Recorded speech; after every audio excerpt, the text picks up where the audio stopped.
চিকেনের অনেক তো রেসিপি আপনারা বানিয়েছেন, একবার এই পদ্ধতিতে চিকেন বানিয়ে দেখুন, এর স্বাদ আপনাদের মুখে লেগে থাকবে।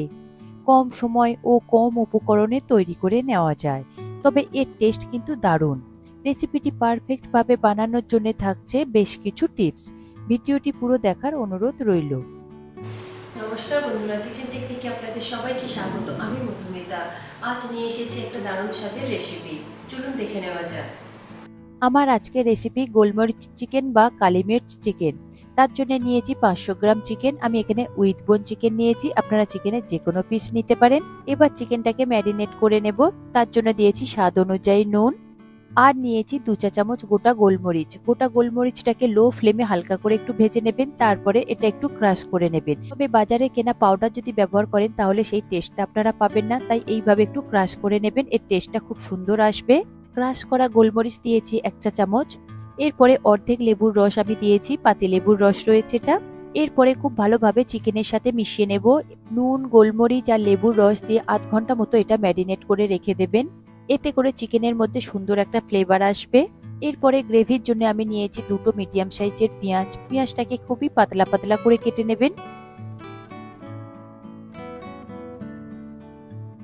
দেখুন পেঁয়াজ দুটো আমার কাটা হয়ে গিয়েছে। এরপরে আমি নিয়ে নেব 4টে কাঁচা লঙ্কা, তবে ঝালটা আপনারা নিজেদের স্বাদ মতো দেবেন।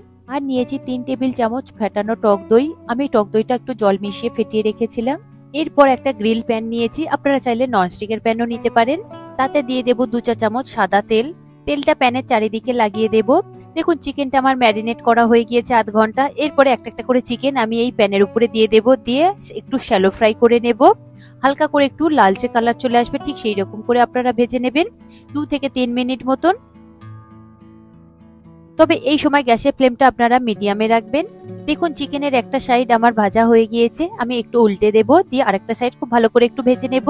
দেখুন চিকেনের কালারটাও চেঞ্জ হয়ে গিয়েছে। চিকেনের দুটো সাইড আমার ভালোভাবে ভাজা হয়ে গিয়েছে। এরপরে আমি একটা করে তুলে নিয়ে বোলের মধ্যে রেখে দেব। তবে চিকেনগুলো এর থেকে বেশি কালার করবেন না। দেখুন সমস্ত চিকেন আমার তোলা হয়ে গিয়েছে। এরপর একটা কড়াই নিয়েছি, কড়াইটা গরম হলে দিয়ে দেব 3 টেবিল চামচ সাদা তেল। তেলটা মিডিয়াম ফ্লেমে একটু ভালো করে গরম করে নেবেন। দেখুন তেল গরম হয়ে গিয়েছে। এরপরে দিয়ে দেব কেটে রাখা পেঁয়াজ। পেঁয়াজটা দিয়েও একটু ভালো করে নাড়াচাড়া করে নেব, তবে এই সময় গ্যাসের ফ্লেমটা আপনারা লোতে রাখবেন, যেহেতু পেঁয়াজটা এখানে কালার চেঞ্জ হবে না, জাস্ট একটু নরম হবে। এরপর দিয়ে দেব কাঁচা লঙ্কা, আর দিয়ে দেব এখানে 7-8টা মতো কাজু বাদাম। এরপর পেঁয়াজ, লঙ্কা আর কাজু বাদামটাকে একটু হালকা করে ফ্রাই করে নেব। দেখুন নাড়াচাড়া করে একটু ভেজে নিয়েছি। এরপরে দিয়ে দেব আদা রসুন বাটা 2 চা চামচ। তবে আপনারা চাইলে এখানে গোটা আদা রসুনও দিতে পারেন। 1 ইঞ্চি আদা আর 8 থেকে 10টা মতো রসুনের কোয়া আমি এখানে বাটা ব্যবহার করেছি। এরপরে লোতে দিয়ে খুব ভালো করে একটু নাড়াচাড়া করে মিশিয়ে নেব। দেখুন পেঁয়াজের কালারটাও চেঞ্জ হয়েছে, পেঁয়াজটা ট্রান্সপারেন্ট হয়েছে। ঠিক এই সময় আপনারা গ্যাসের ফ্লেমটাকে বন্ধ করে দেবেন। এরপরে এই মশলাটাকে ঠান্ডা করে নেবেন, তারপর মিক্সিং জারের মধ্যে দিয়ে একটা স্মুথ পেস্ট তৈরি করে নেবেন। তবে এতে কোনো রকম জলের ব্যবহার করবেন না। আমি মিক্সিং জারের মধ্যে দিয়ে এটা একটা পেস্ট তৈরি করে নেব। এরপর ওই কড়ার মধ্যে আরো 2 টেবিল চামচ মতো সাদা তেল দিয়ে দেব। দেখুন মশলার পেস্ট তৈরি হয়ে গিয়েছে। এরপরে ওই গরম তেলের মধ্যে দিয়ে দেব গোটা গরম মশলা ফোড়ন। গরম মশলা দিয়ে 30 থেকে 40 সেকেন্ড মতো লো ফ্লেমে ভেজে নেওয়ার পরে এরপরে ওই পেস্টটাকে দিয়ে দেব। পেস্টটা দেওয়ার পরে গ্যাসের ফ্লেমটাকে লোতে দেবেন, তা না হলে কিন্তু মশলাটা একটু ছিটকাতে পারে তেলে। এখন পুরো পেস্টটা আমি দিয়ে দিয়েছি। এরপরে দিয়ে গ্যাসের ফ্লেমটা লোতে রেখে খুব ভালো করে এটাকে মিশিয়ে নেব। দেখবেন এটা মিশাতে মিশাতে তেলটাও ছাড়তে শুরু করবে মশলা থেকে, আর এর কালারটাও চেঞ্জ হবে। এখন 2 থেকে আড়াই মিনিট মতো আমি লো ফ্লেমে কষিয়ে নিয়েছি। এতে করে কালারটা দেখুন চেঞ্জ হয়ে গিয়েছে, আর মশলা থেকে তেলটা সেপারেট হতে শুরু করেছে।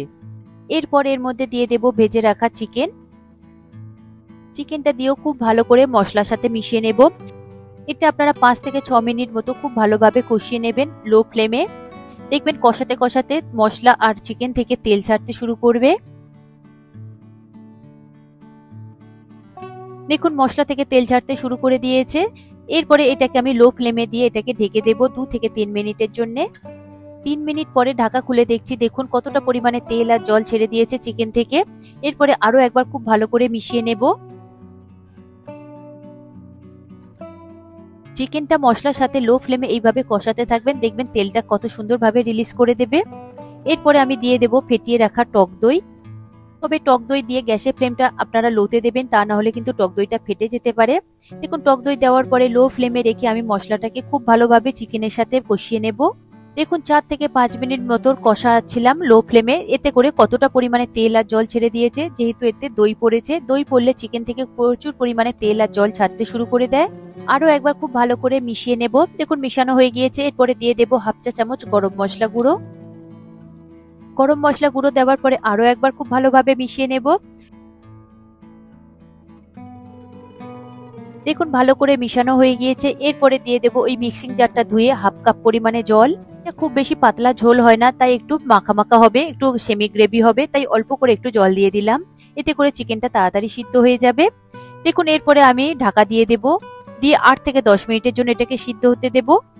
10 মিনিট পরে ঢাকা খুলে দেখছি, দেখুন রেডি হয়ে গিয়েছে। এরপরে উপর থেকে আমি সামান্য একটু নুন দিয়ে দিচ্ছি, একটু নুনটা কম ছিল তাই। আর দিয়ে দেব 1 চা চামচ গোলমরিচ গুঁড়ো, আর দিয়ে দেব 1 চা চামচ কাসুরি মেথি। আপনারা কাসুরি মেথি আর গোলমরিচ গুঁড়োটা কিন্তু অবশ্যই দেবেন। এরপরে লো ফ্লেমে এটাকে 1 মিনিটের জন্য একটু নাড়াচাড়া করে মিশিয়ে নেব। দেখুন তেলটা গ্রেভির উপরে ভেসে উঠেছে। এরপরে গ্যাসের ফ্লেমটাকে আমি বন্ধ করে দেব, দিয়ে রেডি হয়ে গিয়েছে দেখুন গোলমরিচ চিকেন। এরপরে এটাকে আপনারা 10 মিনিটের জন্য ঢেকে একটু স্ট্যান্ডিং টাইমে রেখে দেবেন। তারপরে এটাকে গরম গরম পরিবেশন করবেন। ভাত, রুটি, পরোটা, নান যে কোনো কিছুর সাথে খেতে পারেন। খেতে কিন্তু অসম্ভব সুন্দর হয়েছে, দারুণ টেস্ট হয়েছে। কম তেল মশলা দিয়ে এটা কিন্তু রেডি হয়ে গিয়েছে। তবে এই রেসিপিতে আপনারা জিরে, ধনে কিংবা হলুদ গুঁড়ো ব্যবহার করবেন না, এতে করে টেস্টটা একদমই কমে যাবে। গোলমরিচের যে সুন্দর ফ্লেভারটা আছে সেটা একদমই পাওয়া যাবে না। তাই পারফেক্ট ভাবে বানানোর জন্য গোলমরিচ চিকেন আপনারা এই প্রতিটা স্টেপ ফলো করবেন আর এইভাবে বানিয়ে নেবেন, দেখবেন খেতে অসম্ভব সুন্দর হয়েছে। এর টেস্ট একদম অন্য সব চিকেন রেসিপির থেকে আলাদা। রেডি হয়ে গেল আমার আজকের রেসিপি গোলমরিচ চিকেন বা কালি মির্চ চিকেন। আশা করি আমার আজকের এই রেসিপি আপনাদের ভালো লাগলো। ভালো লাগে এইভাবে একবার অবশ্যই বানিয়ে দেখবেন। আমার মনে হয় আপনাদের সকলেরই ভীষণ ভালো লাগবে। ভালো লাগলে কমেন্ট করে অবশ্যই জানাবেন, আর সাথে লাইক শেয়ার করবার অনুরোধ রইল, আর চ্যানেলটি সাবস্ক্রাইব করে নেবার অনুরোধ রইল। আজ তাহলে এই পর্যন্ত, আবার অন্য কোনো দিন হাজির হয়ে যাব অন্য কোনো রেসিপির সাথে। সবাই ভালো থাকবেন, সুস্থ থাকবেন, আর ভিডিওটি পুরো দেখার জন্য অসংখ্য ধন্যবাদ।